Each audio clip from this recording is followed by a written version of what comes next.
नमस्कार दोस्तों, यश सिंह बोल रहा हूँ।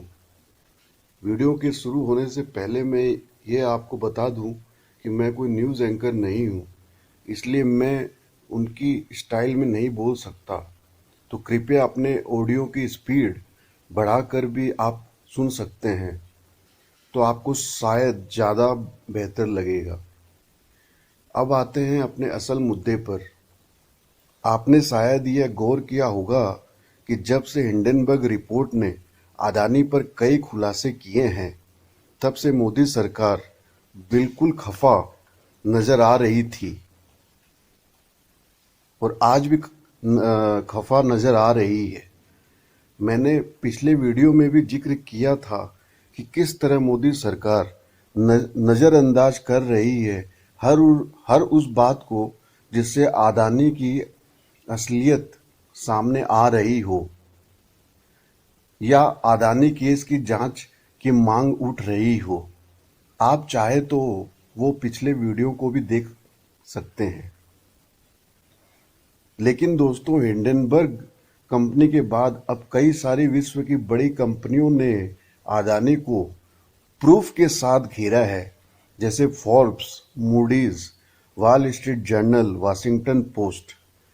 इसके अलावा कई सारे स्टॉक एक्सचेंजेस ने भी अडानी को या कहिए अडानी कंपनी के शेयर्स को डाउनग्रेड किया है और अपने एक्सचेंजेस से हटाया है।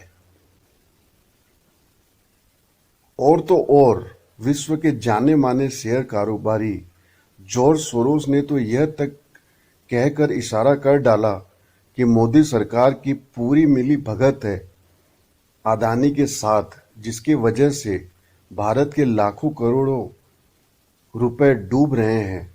और अगर ऐसा ही चलता रहा तो भारत की जनता जरा भी देर नहीं लगाएगी मोदी को हटाने में 2024 के चुनाव से पहले।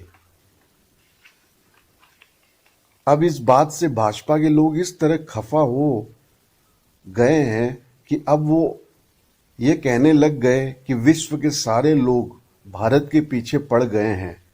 अब मित्रों, आप लोग ये समझाइए इन भाजपा के नकली हिंदुओं को कि अडानी के काले कारनामे खोलना भारत के पीछे पड़ना थोड़ा ही होता है। और अगर मोदी सरकार सच में देश हित में इतना सोचती है तो वो जांच क्यों नहीं बैठाती अडानी पर? क्यों सुप्रीम कोर्ट आगे आकर जांच बैठा रही है? भाजपा के लोग जब ये कहते हैं कि मोदी जी की तारीफ यूएस और यूके के प्रेसिडेंट और प्राइम मिनिस्टर करते हैं, तो भाजपा के लोग यह क्यों नहीं बताते कि यूएस कांग्रेसनल कमेटी ने भारत में गिरते हुए ह्यूमन राइट्स पर सवाल उठाया है।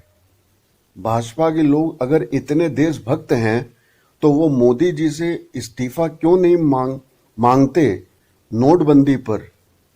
क्योंकि नोटबंदी सिर्फ और सिर्फ मोदी जी ने अकेली की थी, शायद 2-4 लोगों से बात करके। जिस नोटबंदी के बारे में फाइनेंस मिनिस्टर को भी नहीं पता था। और उस डीमोनेटाइजेशन की वजह से भारत के छोटे उद्योगों की ऐसी मौत हुई कि जो आज तक भी नहीं उभर पाए हैं। तो कुल मिलाकर बात यह है कि बीजेपी के लोग और स्मृति ईरानी जैसे लोग विश्व की बड़ी बड़ी रिसर्च की कंपनियों को, जिनका अपने क्षेत्र में एक नाम है, और विश्व के ज्ञानी लोग जिनको विश्व में ख्याति प्राप्त है, और जिन्होंने तथ्यों के साथ यह बताया है कि मोदी सरकार में अडानी की वजह से भारत को करोड़ों अरबों रुपयों का नुकसान हो रहा है,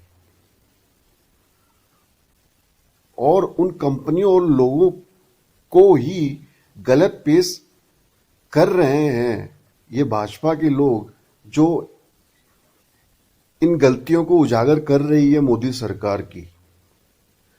और आद, अदानी जैसी कंपनियों को ये भाजपा के लोग सपोर्ट कर रहे हैं और बचाने के काम में लगे हुए हैं।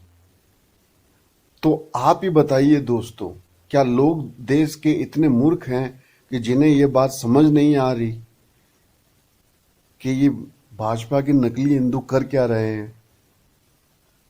मित्रों, आपको मेरे ये विचार अगर अच्छे लगे हो तो इसी तरह मेरे साथ बने रहें और अपना साथ देते रहें। आपका धन्यवाद। सत्यमेव जयते।